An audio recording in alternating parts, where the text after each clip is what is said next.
first of all, welcome to the quadrangle for some of you who don't usually come here, and specifically to the Archaeology Research Facility. I'm not going to speak for very long, but one of my reasons for arranging that this be done was first of all to show my respect to Doru. All of you have known Doru for vastly longer than I have. I first met Doru at the beginning of this year, or late last year possibly. No, this year. This year, because Doru, for some strange reason, decided that he was going to take my graduate course called Approaches to Deep Time. The purpose of Approaches to Deep Time is to get people who come from very different fields to think about and talk about their use of time, which can range from very short-term, contemporary, through to historical archaeology, through to some of the things I talk about, which is relevant to our conversation, which is the entire history of the universe. Not that archaeologists do that normally. Now, the significance of this is that Doru came to see me and said that he was interested in discussing his work on early Christianity. And I thought, that's interesting. And then he said, and the perspective on science, which got me really interested. And we had several conversations about this. And one of the great qualities of this place, for all its strange characteristics, which Diana is very familiar with, and so is Gary, is that you can meet extraordinary people. And you can meet some students who teach you something. And that's what Doru did. I knew nothing about this phenomenon of the engagement with the issue of the nature of knowledge and essentially the conundrum of the nature of science in early Christianity. It was also a revelation for all the other students who were in the class. What it led on to, I'm not going to tell you about. Yeah, don't tell them. Because that's another story. But to give you some idea of where it's going, what happened is that I, as an archaeologist, have a problem about what happens with the expansion of space by human beings. And it leads ultimately to an issue I discussed with Doru about the concept of transcendence, which I now have to start trying to wrap my head about. To give you some idea of how extraordinary this is, Doru, who is a theologian, myself, who is an archaeologist, and Geraint Lewis, who is a cosmologist, have had a very productive conversation together. I've had another conversation with Doru, I've had another conversation with Geraint. And these issues of how humans use space, the nature of transcendence, and the nature of the cosmological structure of the universe are coming together. Now you have to wait for the rest of the story. So I'm very glad that I could do this for you. Thank you, Ron. To launch your book, and I will now hand over. Very good. Professor Paul Blowers, an old friend of mine, an old friend of the Sydney College of Divinity, here represented by the best of the best. I'm not kidding. Paul is an expert in early Christianity and the Middle Ages, and although he comes from a very different ecclesial tradition, he has developed over the years, a long career rather, an appreciation for Byzantine hermeneutics, theology, exegesis, spirituality. It's an honor to have Paul here. It's not for the first time that he visits Sydney, being a guest of St Andrew's Greek Orthodox Theological College. And the fact that now we meet in this setting of the University of Sydney sort of brings us on a different level. And thanking to our hosts, Roland, Rosemary, I invite Paul to introduce the book. I'm cringing. he reviewed the book for Brill, and he was kind enough to disclose his identity as the reviewer that made it possible. And because we don't have the book, I'll just show a photo. It does exist. You see, there's a photo. There's a photo here with me holding some copies of the book, but I forgot. It could be Photoshop. Yeah, well, who knows? Yeah. Anyway. You couldn't possibly carry that many books at once. And all the food. Well, the first thing I want to do is congratulate Doru on a really fine monograph.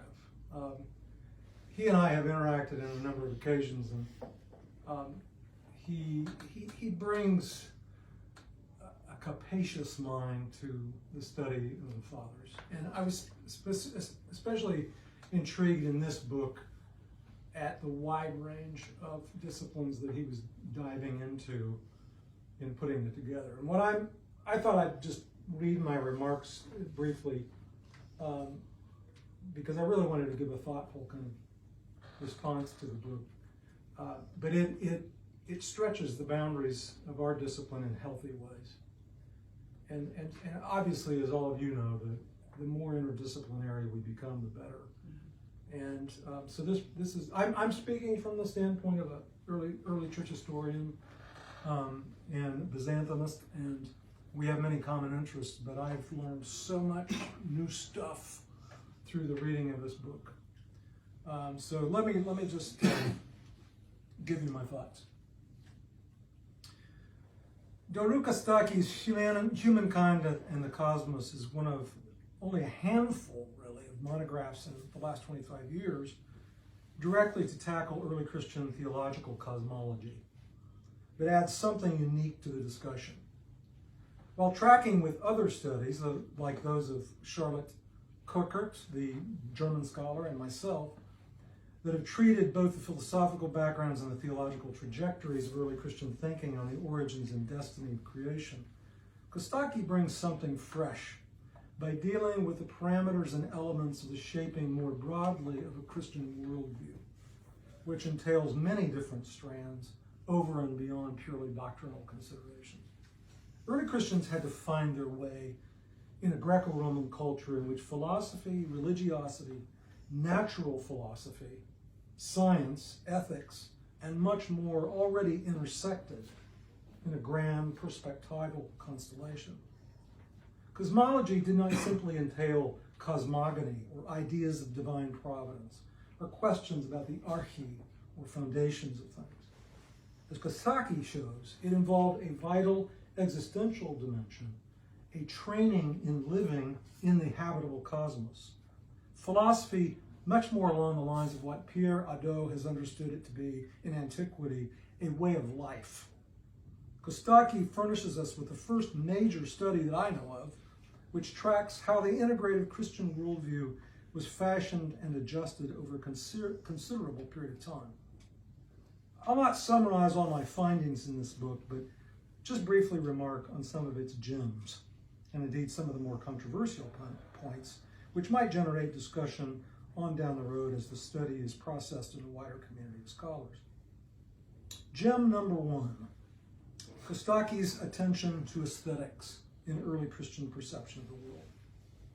Like certain of their pagan counterparts, early Christian philosophers were not just about the business of comparing cosmological notes or straightforwardly trying to extract a systematic cosmology from sacred scripture.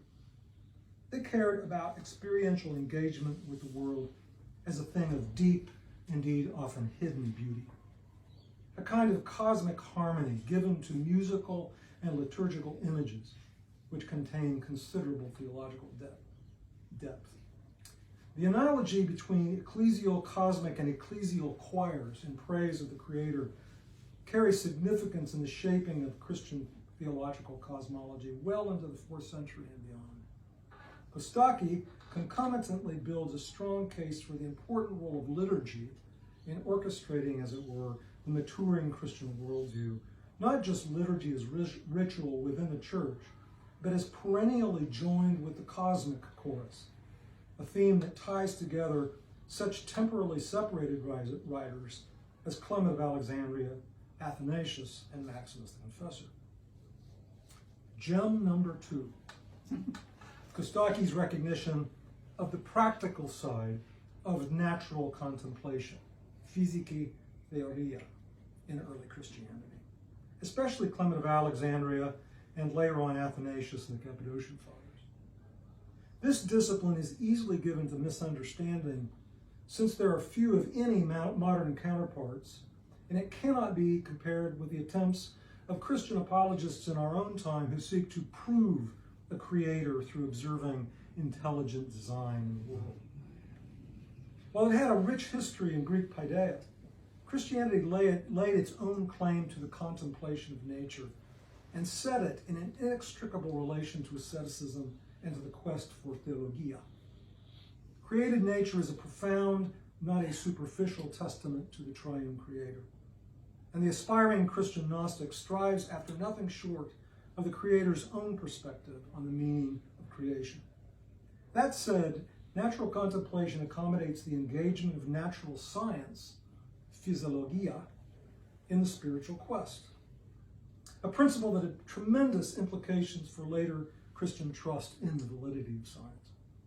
And yet, as Costache rightly recognizes in this book, contemplation of nature proceeds hand in hand with the contemplation of sacred scripture for patristic thinkers who envisioned creation as another kind of scripture in a very different but compatible grammar. Have you pointed out, Paul, that that's your idea, which I have No, quoted? I'm not taking Okay. Gem number 3. Bravo to Costache for bringing certain modern theoretical concepts, for example, the anthropic principle, big history, the theory of everything, thank you, Stephen Hawking, and so on, to bear on ancient Christian ways of looking at the world. Fact of the matter is that early Christian theologians who were active in shaping a Christian worldview were unquestionably committed to finding ways to articulate and indeed to extol worshipfully the big picture of the cosmos and the way that human beings, and especially Christians, fit into that embracing vision of things. Early Christianity, in having to contextualize itself in the Greco-Roman world, first had to understand the world itself as the vehicle by which the Creator contextualizes the Creator's self in his creation. Here were the makings of a Christian worldview that would see the cosmos as a gift demanding stewardship. That early Christians saw the world as penetrated and permeated by Jesus Christ made this all the more imperative. Costache's views have significant implications for ecological theology in our own time. Having said all these nice things, I think there are some provocative points in the book that are likely to generate some debate and maybe even some pushback. While, for example, I am sympathetic with Costache's defense of Origen amid certain historic misunderstandings of his cosmology and eschatology, the tendency to downplay his speculative ideas as a function purely of his spiritual and pastoral teaching for the church will probably provoke a response from some reputable scholars who are not quite ready to let Origen off the hook regarding his views on the pre-existence of souls, the apokatastasis, and so on. Specifically, the claim that Origen's worldview, with its cosmological boldness, is a metaphor of the holy life, similarly the case with Evagrius of Pontus, will undoubtedly stir discussion from scholars who believe that the metaphysics of these theologians were engaging with long-standing debates about the nature of the cosmos and are in some sense to be taken literally and philosophically, not simply metaphorically. Great books generate discussion, and this one will be no different. I am enthusiastic that Costache's monograph is going to take the study of early Christian worldview and its implications for theological cosmology to a new level of sophistication. So I congratulate him on this very rich and thoughtful exploration of the early Christians' labor to define their world as well as to live within it. Thank you. Thank you. Thank you. Now you have to answer all the questions. Ouch.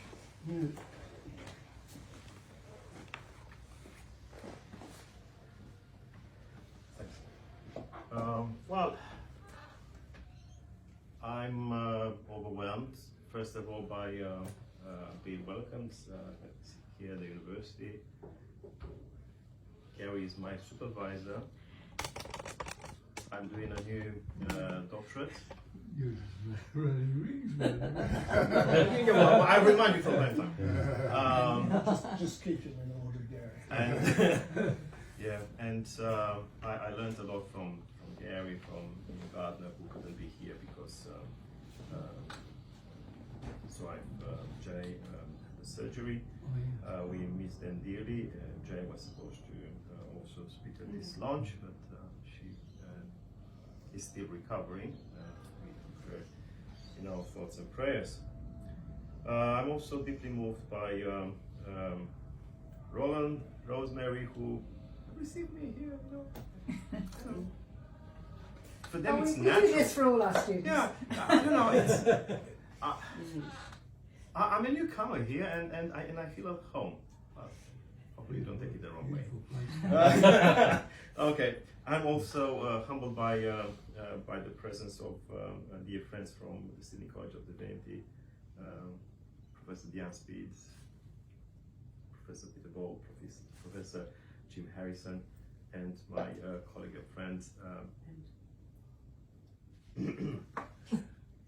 We get there. Professor Philip Cariatles.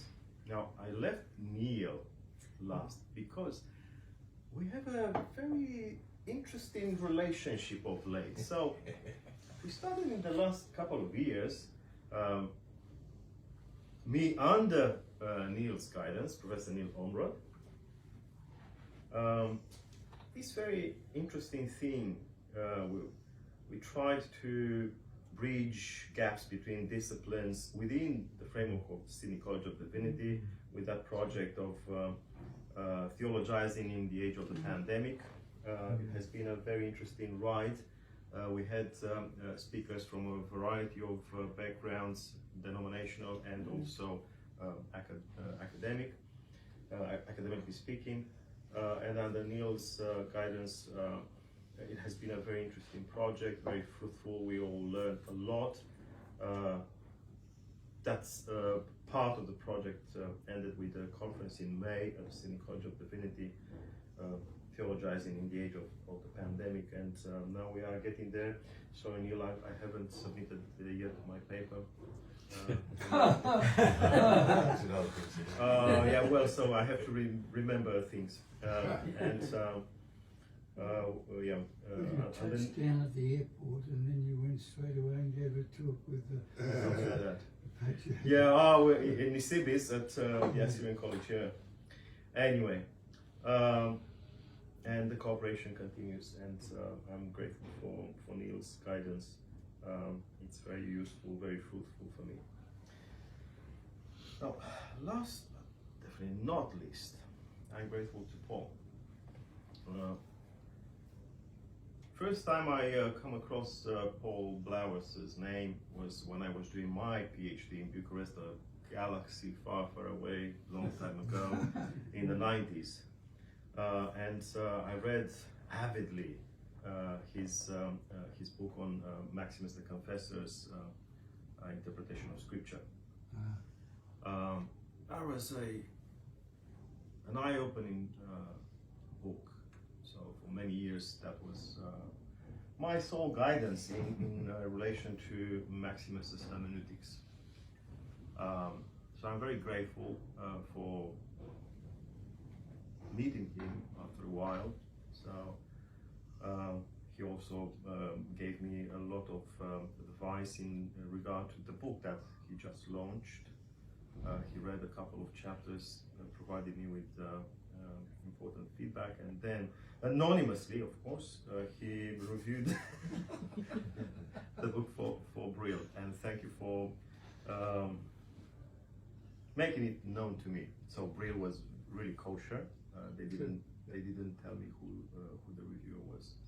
So when I heard that Paul is about to arrive in Sydney for the Patristic Symposium of St. Andrews, I dared to invite him to launch the book. Thank you very much, Paul. Thank you for all those praises. Of course, that's I don't know. Yeah, maybe there's something there that's our common friend Adam Cooper said, well, this is the work of a lifetime. And indeed, there are many thoughts that reached this form of the book. Yeah, germinates in some time now. But this is a new thing, and this new thing was born actually under the impact of your ideas and other people's ideas. I remember fondly conversations that I had when the book was still in the making with Gary, with Carol Cusack, with Jay Johnston, with Ian Gardner. They have been extremely helpful, and many others, of course. So those gems, if they are so, but thank you for, it's a beautiful word, gem. Jam? Jam. Okay. Well, I'm Romanian, you know my pronunciation. Relax. Those gems are, the outcome of a lengthy and patient process of germination, whatever. So I'm humbled by those gems. Now, if I may, in regard to what you think is controversial, I actually hope that people will, who work in origin and Evagrius studies will look at those points because I think it's the big time for us to change paradigm, to shift the angle and look at these so-called Christian metaphysicians as something else, not necessarily by abandoning metaphysics, but by changing the angle and asking a question that, from my viewpoint, is natural. Why on earth would people who live in the desert, like Evagrius and his bunch of monks, would do metaphysics there?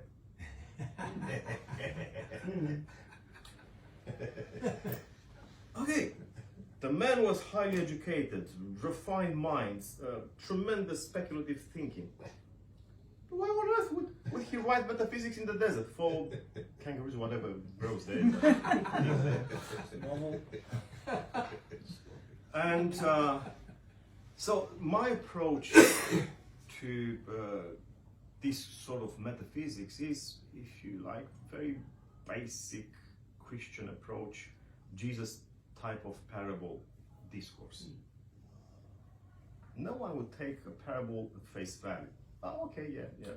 Someone was ironing the whatever clothes, and that's that. You don't take that at face value. Or someone was baking bread. No one takes that at face value. It's the same with these metaphysicians. Only their parables were much more elevated. And they took the classical culture, they took classical metaphysics, and they used it as parable in order to convey stuff. By the way, I'm not original here, but I just had to connect these dots that I found in a number of scholars that went only so far towards my point, which is behind this metaphysical discourse, which might be interesting for some, not for me anymore.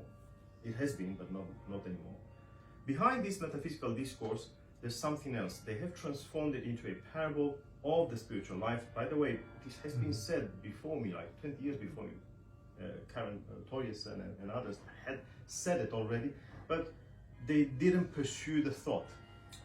And I believe that these people were first and foremost pedagogues, educators, teachers, and they were teachers of people on the way of perfection, nobility, holiness, if you want to put it so, and metaphysics was merely a channel to communicate this kind of message. So this is my controversial idea, which isn't new, but as I said, others have just hinted at it, and I try to develop it a bit. Thank you once again. It has been amazing to be here, to be welcomed by you, to be in your presence. It's really honoring to be in your presence, and the fact that you consider me a friend, because otherwise you would have not been here. It's really humbling. Thank you all, Paul and everyone. Do I get a special prize for coming in farthest? Yeah. Okay, when that book comes out of its whatever folders, it's my mistake. I should have made sure to get a few copies. Launching a book that isn't here. Virtual. Thank you. Thanks.